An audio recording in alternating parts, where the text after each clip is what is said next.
sport as the evening goes on. We're right in the middle of our football at the moment. We're going to move on to the South Coast now, to Bournemouth against Newcastle United. Craig Beasley up the cherries in all departments, of course. And Steve Wraith, Newcastle United Football Club matters. Gentlemen, good evening to both of you. Good evening. Good evening. How are you doing? Well, you know, who'd be a fan these days with VAR still there to haunt everybody as it did today?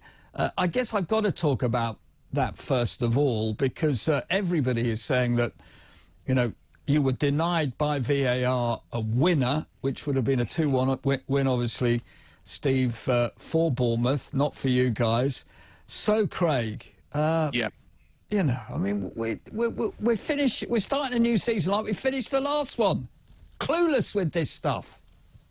Honestly, Mark, it's when you watch it back, you know, in real time, when you're in the stadium, you can't see it, you know, as clearly. But firstly, we were celebrating, you know, it was great 3 points for us. That's how we saw it. And then it gets pulled back for VAR, and the referee didn't even, David Coote didn't even go to the monitor to have a look at this decision.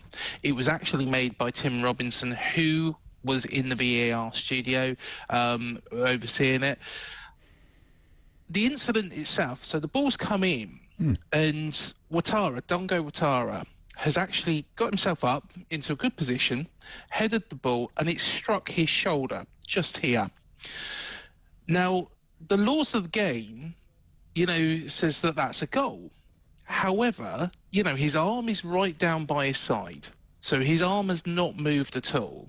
You know, he's moved his head, he's struck his shoulder, it's a goal. It's not a handball. Now, if he had moved his arm to get himself into a better position, and you could say that there's an argument there, but there's no consistency. Another referee would have given that, and that could be the difference between teams being relegated and staying up. It could be the difference between us, you know, potentially even getting into Europe. Who knows? I know we might have to pinch ourselves to think about that, but it's the consistency, and VAR is not being managed properly.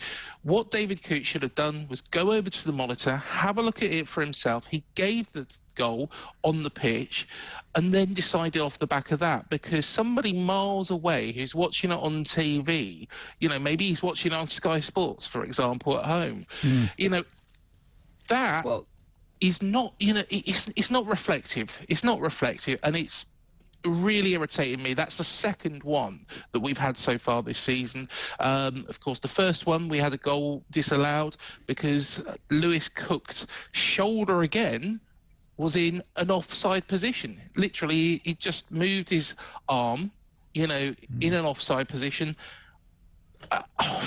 Where do we go with this, Mark? It's ridiculous. I'll tell you where I go with this, because in about 10, 15 minutes or so after you guys have done your brilliant best, Keith Hackett and Mark House here with me, and I already know that Keith has been full on with the laws of the game, that if it hits above your armpit, which is what happened there, it stands. It's a goal. Yep. It's not a handball.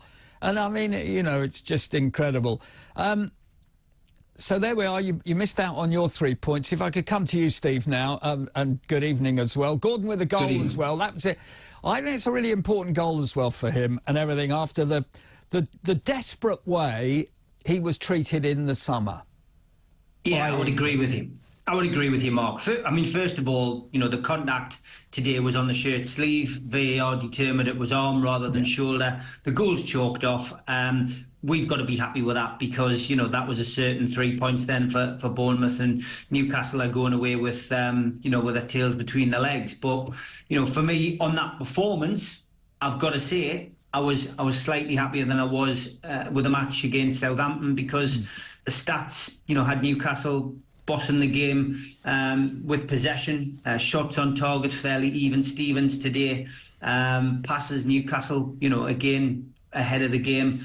It was a lot better for us. It didn't feel like it watching it, and obviously watching it on TV today, because I didn't travel, was a bit different to being at the game. So a few things did stand out. Gordon still looks jaded from the summer, and I don't think it's the summer that we've just had. I think it's the fact that he hasn't had a break for 2 years, Mark. He obviously played for the 21s in the previous summer, and then went straight into a Champions League campaign with Newcastle.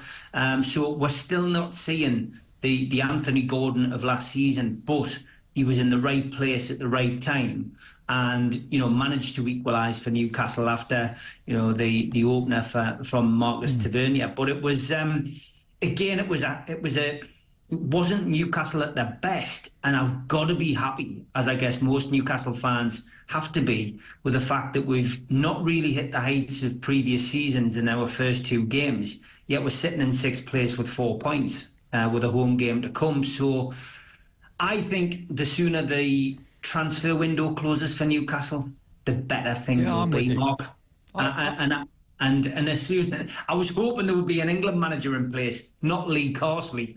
I don't think that's doing us any favours either, Mark. No, well, it seems to me that you get the job with the England under-21 and you can just sort of keep your nose clean, and you never know, you get the opportunity, don't you? But there we are. Just one more with you, and then we're going to take a quick break, and then we'll come back and talk to both of you as well. I'm glad you mentioned the point as well about players and the long-term tiredness and everything else, because if you think about it, last season, the World Cup, everything else before that's gone on, which has included mental fatigue as well as physical fatigue with COVID and everything else, and all of these strange things. For a lot of these younger players, some of them as well, and when they go to a new club and they've got Anthony Gordon classic there, he's been left out by England. He won't be feeling good about that when he comes back to Newcastle. Whatever happens, he'll think the boss perhaps is, going to go off me a little bit as well. These are all things that they're thinking about that just don't help them. Yeah, I mean, we're seeing it at the moment, I think, at Crystal Palace with Mark Gahey as well. He's played, he's played a full summer campaign, hasn't had a break, but obviously the will he go, won't he go to Newcastle saga has clearly affected him. But yeah, tiredness does affect players. Bruno Guimaraes has come out and said, that he's not up to his usual best because of that. So you're seeing it across the board, and that affects everybody, at different teams who have international players. But I think Newcastle's issues really are more down to a little bit of to and fro going on behind the scenes. There's obviously some issues which we won't talk about on here, which have obviously hit the dressing room. There's been a change of captaincy at Newcastle with Bruno now taking the armband.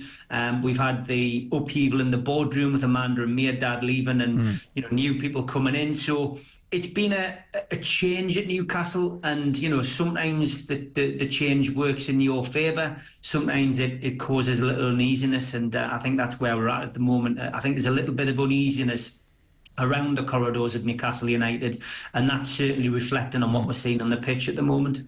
Steve, Craig, we'll be back with both of you in just a second.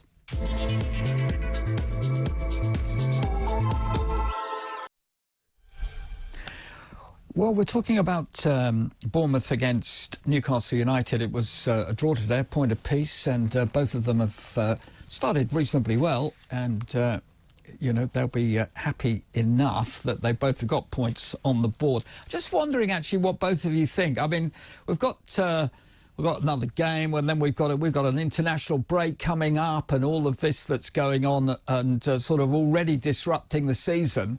Whether they could have thought, just in a way this time around with the World Cup and everything else, why don't we let them have this international games and then we start our Premier League football, rather than chaos in the way now and everything else that's going to be going on for the next few days?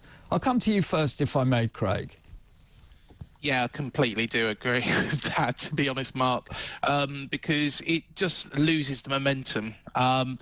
To be honest, even though we have only got 2 draws from our first 2 games, we've played very well in those 2 games. Now, we do have a lot more international players than we ever have done here at AFC Bournemouth. So you've got players like Evan Nielsen, Neto could be going to Brazil. You've got Senesi who'll be going to Argentina. So there's going to be all this disruption around a side that, you know, are just gelling. New signing, Julian Alejo. He's going to be going with Mexico, for example. So, yeah, I do agree with you on that, Mark. It's just disruptive, really, to you know, the start of the season. Well, and for you at Newcastle as well, Steve, isn't it? I mean, really, it's the last thing any of us need. Yeah, I mean, it works in different ways for different clubs. I mean, I guess by the time we come to the international break, Everton and Jordan Pickford will be delighted to have an international break. But with Newcastle, it's a completely different, set of affairs this season. At the moment, we don't have many injuries. Last season we did, and breaks came at the right time for us. But yeah, it's crazy. I'm like every football fan. I just want to see my team play. We've got an international break in September. We've got one in October, and we've got one in November. And, you know, as you say, you build up a momentum. If you're a team that's on the run and you're getting a good set of results, then, you know, it works massively, against you. But yeah, I'd like to see the internationals possibly paused, certainly the September one, just to get the season kick-started and give you an opportunity to get an idea of how the table's going to pan out. I think we can already see where it's going at the top. You know, Manchester City and Arsenal, as usual, occupying the top spots, and at the bottom it seems to be a couple of the same old faces. You know, so I agree. International breaks need to be looked at. If it's a competitive game, it's a European Championship, it's a World Cup qualifier, something like that, then I think international breaks are important. I appreciate they've got to have friendlies, but maybe let's look at how many friendlies we have in course of the season. We've got plenty of time in the summer to play friendlies when there's no major competition. Yeah, look, you're absolutely spot on there, Steve. Steve and Craig, thank you both very much indeed. It won't be the last time we have the boys on, of course, this season, and really looking forward to it. It's going to be a decent season all round at the moment. I think there's going to be more twists and turns than we actually realise at the moment. But the last thing that any fan ever needs is a player of theirs to pick up an injury at an international break 3 games into the season. What about the rest?